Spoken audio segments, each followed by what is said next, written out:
My name is Austin Case. I'm the Director of Engineering for Strada, and by trade, I'm an engineer. I like to write code, but I actually come from a mechanical engineering background. That's what my formal education is in.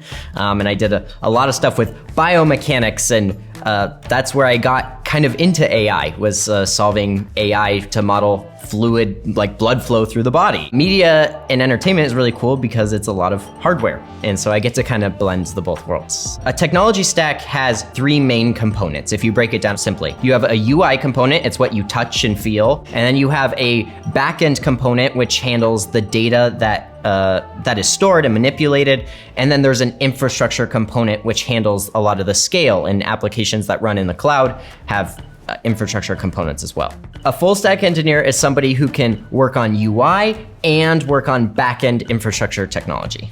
I think platform engineering could gain significant momentum in 2024 because actually engineering's getting a little bit easier. And if you break down what platform engineering is, it's kind of a meta level of engineering. You engineer for engineers. While AWS, Azure, and GCP allow you to build any type of technology, a platform engineering allows you to build a more vertically integrated solution for specific markets. So that's kind of exactly what Strada is. We are building a platform so that other developers can build technology specifically for content creators. What's driving popularity in platform engineering in 2024, it's helpful to look at how it's different than even 10 years ago. 10 years ago, you had AWS, you had Azure, you had the App Store. These are all platforms that you can engineer on.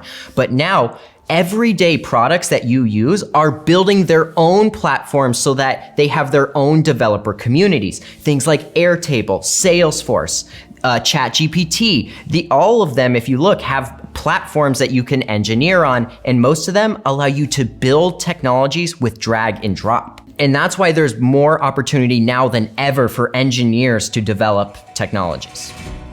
Organizations that stand to benefit the most from platform engineering are actually the best and most complicated engineering teams, because a lot of people will see the shortcut, the easy way out, the platform engineering. And many people will build great businesses off of it, great small to medium-sized businesses.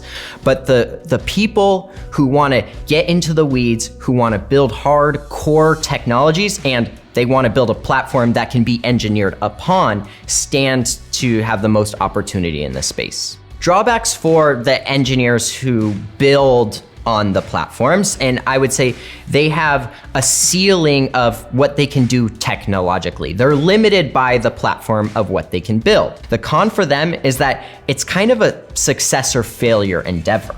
You either become really big and you gain a lot of people who want to build on top of your platform, or you don't.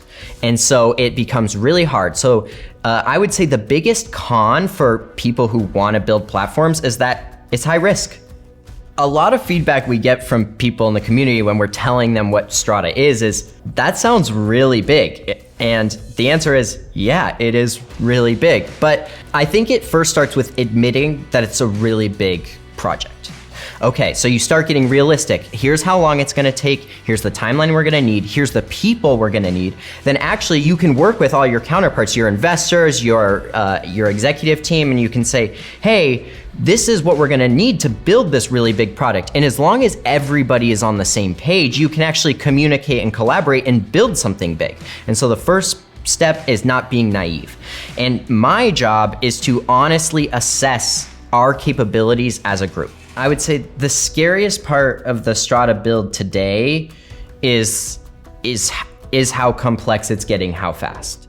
As we continue to build more and more and more, it just continues to compound on itself, but the team doesn't necessarily get that much bigger. And so you kind of have to learn to finish something and set it down and say, I'm not gonna touch this, but the complexity of it still exists. So you keep, even though we're building really fast and we're on track, you accrue more maintenance of systems you previously built. And so I would say that's the hardest part right now.